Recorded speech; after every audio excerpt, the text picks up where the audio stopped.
To call this a biography would be a serious understatement. If you ever have an American edition to this book, I would suggest the subtitle, Everything You Ever Wanted to Know About Tipu Sultan But Were Afraid to Ask.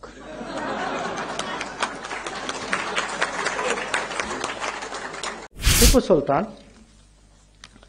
by any standards, is actually a very, very complex figure in our history. His defeat and death can be considered a turning point when it came to the fate of peninsular India. By highlighting the Tipu English binary to the exclusion of a more complicated reality, a particular narrative has been advanced over the years. About this book, to call this a biography would be a serious understatement, because it is something very much more, capturing not just the flavor of a fast-moving and a complicated era, but offering insights into politics, strategy, administration, sociology, and even diplomacy.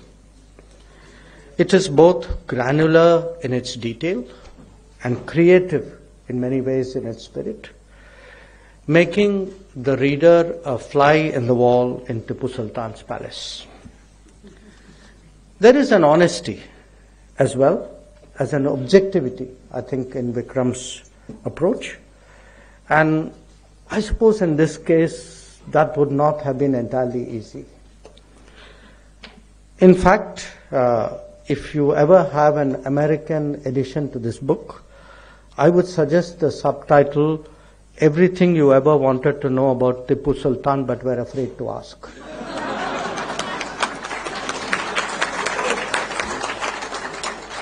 Now, Tipu Sultan, by any standards, is actually a very, very complex figure in our history. On the one hand, he has the reputation as a key figure who resisted the imposition of British colonial control over India.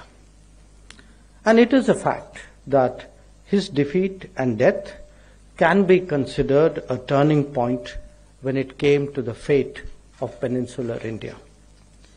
At the same time, he evokes strong adverse sentiments even today in many regions, by some in Mysore itself, in Coorg, and in Malabar. Contemporary history writing, certainly at the national level, has focused largely on the former aspect, underplaying, if not neglecting, the latter. And let's be honest, this was not an accident. Now, history in all societies is complicated, and the politics of the day often indulges in cherry-picking facts. To a considerable extent, that has happened in the case of Tipu Sultan.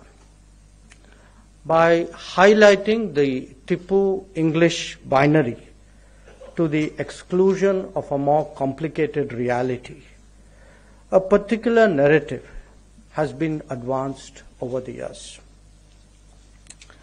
Dr. S.L. Bhairappa's foreword, which all of you would read when you read the book, I think is a very blunt reminder of that particular debate.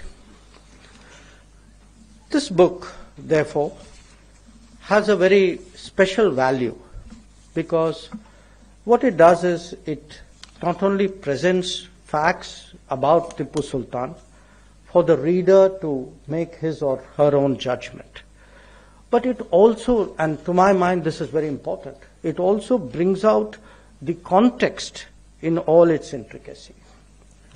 In that process, I can see that Vikram would have had many challenges of orthodoxy to overcome. And these, by the way, I must say, are not specific to the treatment of Tipu Sultan. How much of our past has been airbrushed, how awkward issues have been glossed over, how facts are tailored for regime convenience. These are actually basic questions which confront us all today. As a product myself of an institution that was at the center of these politically driven endeavors, I can well appreciate the need to present an accurate representation of history. In the last decade, the changes in our political dispensation has encouraged the emergence of alternative perspectives and balanced accounts. We are no longer prisoners of a vote bank, nor is it politically incorrect to bring out inconvenient truths. Obviously, there are many more subjects on which the same degree of objectivity is needed.